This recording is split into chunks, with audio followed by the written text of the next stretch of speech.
بسم اللہ الرحمن الرحیم۔ السلام علیکم ورحمۃ اللہ وبرکاتہ۔ میں آپ کا دوست مظہر خان، آپ میرا فیس بک پیج اور یوٹیوب چینل دیکھ رہے ہیں۔ دوستو، حضرت علی رضی اللہ تعالی عنہ روایت کرتے ہیں کہ نبی کریم صلی اللہ علیہ وآلہ وسلم نے فرمایا کہ جو بندہ مسواک کر کے نماز پڑھتا ہے تو ایک فرشتہ اس نمازی کے پیچھے آ کے کھڑا ہو جاتا ہے، اور جب وہ نمازی جو مسواک کر کے نماز پڑھتا ہے، نماز میں قرات کرتا ہے، چاہے اونچی آواز سے یا آہستہ، یا نماز میں کوئی تسبیح کرتا ہے، تو وہ فرشتہ جو اس کے پیچھے کھڑا ہوتا ہے وہ اس کے سامنے آ جاتا ہے اور اس کے بالکل قریب آ جاتا ہے، اتنا قریب آ جاتا ہے کہ اس نمازی کے منہ سے اپنا منہ ملا دیتا ہے۔ یعنی کتنی بڑی فضیلت ہے کہ ایک فرشتہ آپ کے منہ کو چوم لے، بوسہ دے۔ تو آپ مسواک کا اہتمام ضرور کیا کریں۔ جب بھی آپ مسجد جائیں، مسواک کر کے جائیں، خوشبو لگا کر جایا کریں، کیونکہ خوشبو فرشتوں کی اور نیک جنات کی خوراک ہے۔ فرشتوں کو بدبو سے تکلیف ہوتی ہے، اس لیے کچے پیاز اور لہسن کھا کے مسجد جانے سے روکا گیا ہے۔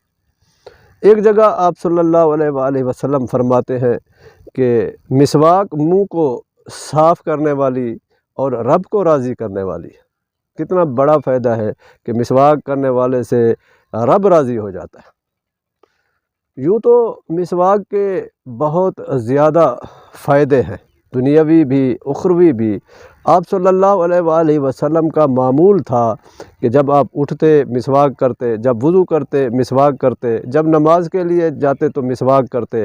یعنی آپ صلی اللہ علیہ وآلہ وسلم کو مسواک سے پیار تھا، تو ہمیں بھی آپ صلی اللہ علیہ وآلہ وسلم کی اس سنت سے پیار ہونا چاہیے، مسواک کا اہتمام کرنا چاہیے۔ بے شمار اس کے فوائد ہیں۔ اگر دنیاوی فوائد کو دیکھا جائے تو یہ منہ کو صاف کرتی ہے، منہ کی بدبو کو ختم کرتی ہے، اور یہ مسواک کرنے والے کا معدہ تیز ہوتا ہے، اس کی نگاہ تیز ہو جاتی ہے۔ مسواک کرنے والا جلدی بوڑھا بھی نہیں ہوتا۔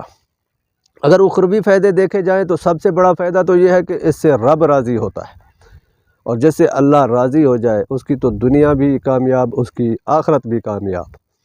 مسواک کرنے والے کو کلمہ شہادت مرتے وقت یاد رہے گا، خاتمہ ایمان پر ہوتا ہے۔ مسواک کے بہت زیادہ فوائد ہیں، اس کو ضرور نماز سے پہلے جب ہم وضو کرتے ہیں تو اس کو ضرور کرنا چاہیے، اس کا اہتمام۔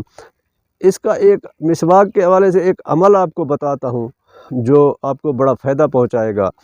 اگر کسی کو کسی قسم کا جادو ہے، جادو کے اثرات ہیں اس پر، جتنا بھی خطرناک جادو ہے، چاہے وہ پاگل جادو ہے، کالا جادو ہے، یا جس قسم کا بھی جادو ہے، وہ دن میں 5 بار مسواک کرے۔ مسواک کرنے سے پہلے قرآن مجید کی ایک آیت ان اللہ یحب التوابین و یحب المتطہرین پڑھ کر مسواک پر دم کر لے، اور پھر وہ مسواک کرے دن میں 5 بار، اور 21 دن مسلسل کریں۔ آپ 21 دن کریں، آپ دیکھیں گے کہ آپ کے جسم کے اندر سے جتنی بھی اثرات ہیں جادو کے، جنات کے، وہ آپ کے جسم سے باہر نکل جائیں گے، اور آپ انشاءاللہ 21 دنوں میں ٹھیک ٹھاک ہو جائیں گے۔ وآخر دعوانا ان الحمدللہ رب العالمین۔